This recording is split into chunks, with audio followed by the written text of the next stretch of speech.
ये कांग्रेस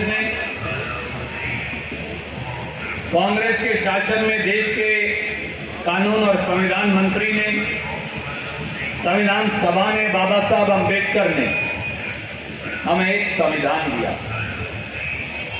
आप कहेंगे संविधान में क्या है? ये तो एक कागज है। ये संविधान इस भारत की जिंदगी का हिस्सा है। ये संविधान सामाजिक क्रांति के बदलाव का द्योतक है। ये संविधान हिंदुस्तान के गरीब का लिविंग डॉक्यूमेंट है। ये संविधान भेदभाव के खिलाफ एक आवाज है। ये संविधान छुआछूत के खिलाफ एक आवाज है। ये संविधान गरीब और अमीर के बीच की खाई को बांटने का संकल्प है।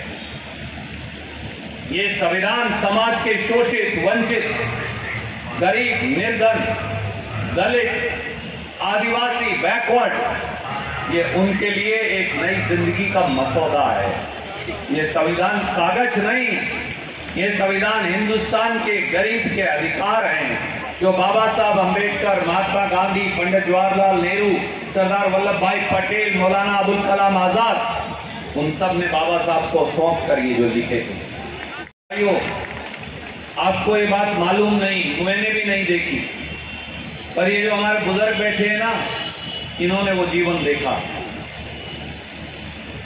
क्या ये सच नहीं कि इस देश में कांग्रेस पार्टी ने एक लड़ाई अंग्रेज से लड़ी? वो भेदभाव अंग्रेज ने नहीं दिया अकेले, उसने तो दिया, पर वो हमारे समाज में भेदभाव था। जहां सोनू मंचल और रणदीप सिंह सुरजेवाला एक दूसरे को ऐसे करके खड़े नहीं हो सकते थे, जहां चौहान साहब मेरे बड़े भाई का दर्जा नहीं ले सकते थे,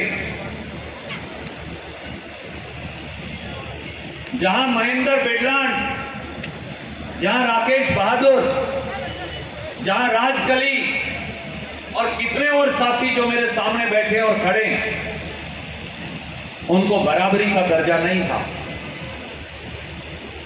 इस देश में कुछ लोग कहते हैं हजारों साल तक, शायद हजारों साल तक होगा, मैंने तो देखा नहीं, पर शायद हजारों सैकड़ों साल तक तो पक्का ही था। इस देश में इंसान और इंसान में भेदभाव किया जाता था। अंग्रेज उसका फायदा उठाता था, उस भेदभाव को आगे बढ़ाता था। वो भेदभाव यहां तक था कि हमारे दलित भाई बहन, नौजवान, वो एक कुएं से पानी नहीं भर सकते थे। वो भेदभाव यहां तक था कि मंदिर में नहीं जा सकते थे। मेहनत कशो आज कपिस्थल की तपोभूमि से सुशील गुप्ता जी और मैं आपके बीच में केवल हाथ जोड़कर एक बात कहने आए। ऐसे लोगों को अगर आपने नहीं मिलके, मैंने, आपने, हम सब ने मिलकर नहीं रोका, तो ये बाबा साहब के सपनों को धराशायी करते हैं। ये वो लोग हैं, ये हिंदुस्तान के संविधान को तोड़ना चाहते हैं।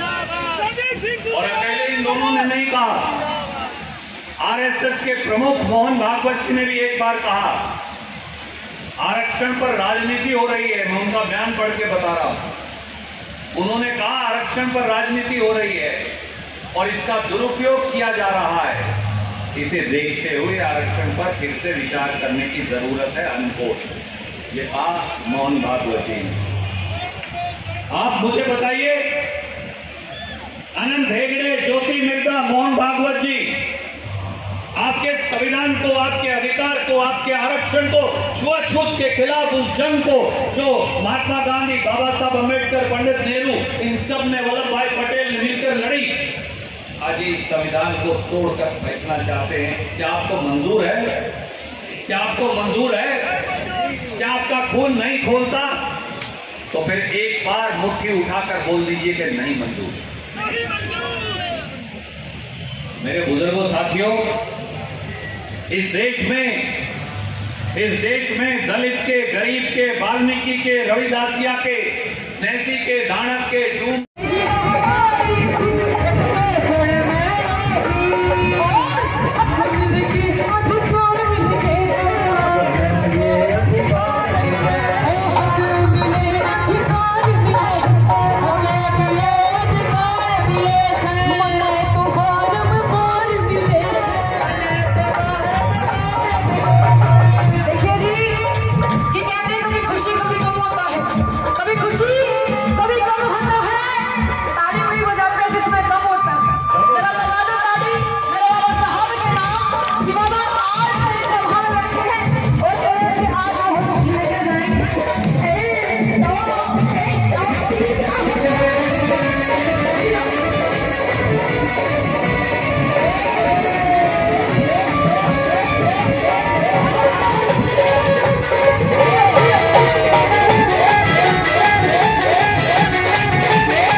दिया।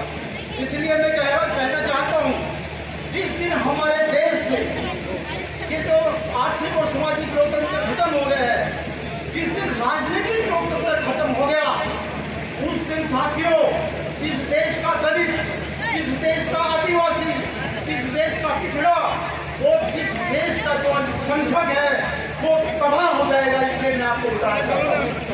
हालांकि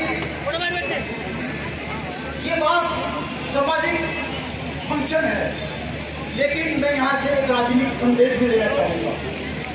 मैं बताना चाहूँगा कि इस क्षेत्र का आप लोगों का जो नेतृत्व इस देश के सबसे शक्तिशाली मजबूत नेता के हाथ में है। गुप्ता जी, मैं आपको बताना चाहता हूँ, भाई रणदीप सिंह सुरजेवाला ने अपने इस हल्के के अंदर अम्बेडकर भवन के लिए, गुरु रविदास भवन के लिए, वाल्मीकि भवन के लिए जितना पैसा दिया और ये एजुकेशन इंस्टीट्यूट पर जितना पैसा दिया वो हरियाणा में कहीं भी नहीं मिला। मैं बताना चाहता हूँ कि जो सरकारी नौकरियां जो भाई साहब ने बोलते हुए सिर्फ यही कहूँगा कि सोनू मजर को भाई साहब अपना आशीर्वाद दें। हम सभी जो इनकी टीम है उनके साथ मिलकर के हम आपको और पार्टी को मजबूत करने का काम करेंगे। बहुत बहुत धन्यवाद। जय हिंद। यहाँ पहुँचने पर बहुत बहुत धन्यवाद करता हूँ, जो समय समय पर हमें दिशा दिखाते रहते हैं, और हमारे डॉक्टर सुशील गुप्ता जी का यहाँ पहुँचने पर धन्यवाद करता हूँ, और राकेश बहादुर जी का, और मेरी सारी टीम के सुरेंद्र पहलवान, मास्टर वेश जुम्मा जी, किठानिया जी, राजेश बहादुर जी, मिंदर जी, सुनील जी, सभी साथियों ने रात दिन मेरे साथ चलकर बड़ी तैयारी करी है। और ये 10 बजे से सर पब्लिक बैठी है, गर्मी है तो बड़ी परेशान हो गई है, इसलिए हमने इसे थोड़ा छोटा कर दिया है। साथ ही मैं तो एक ही बात कहना चाहूँगा कि सुरजेवाला जी वो शख्स है, देखो आज इनको 10 साल बीत चुके हैं, कोई हमारे बीच में नहीं आया। एक सुरजेवाला जी ऐसे केवल इंसान थे, मैं चाहूँगा बाबा साहब के द्वारा इनके हाथ द्वारा मजबूत हो, और हर साल में जैसे पहले की 3 बार, हर साल में 3 बार कैंप लाते थे और ट्रक पर के ले जाते थे। इसके बाद कभी कोई नहीं आया 10 साल के अंदर। साथियों, सिर्फ सुरजेवाला जी ऐसे इंसान थे जो समय समय पर वार्ड में, गांव में सरपंच के साथ जाते थे, एमसी के पास जाते थे, हमारे जैसे छोटे अपने नेता के पास जाते थे और सभी की समस्या सुनते थे। एक चौधरी रणदीप सिंह सुरजेवाला जी थे। तो साथियों, मैं तो सुरजेवाला जी की एक बात और कहूँगा, सब पुलिस एक बात नोट करना, हमारे जो छोटे मोटे स्लीपर है ना, इनको भी 22 साल की गुलामी दे दी है। इस सरकार ने 22 साल की गुलामी जो दर्जा में दे दी है। तो साथियों, मैं सुरजेवाला जी से कहूँगा, जब भी बाबा साहब की संविधान से आपके हाथ मजबूत होंगे तो इस गुलामी की जंजीरों में हम सुरजेवाला जी का हाथ पकड़कर कभी करवा देंगे। क्योंकि 2014 में भी सुरजेवाला जी ने 140 आदमियों को इंसिडेंट किया था और 90 आदमियों को पक्का किया था। सिर्फ सुरजेवाला जी के इंसान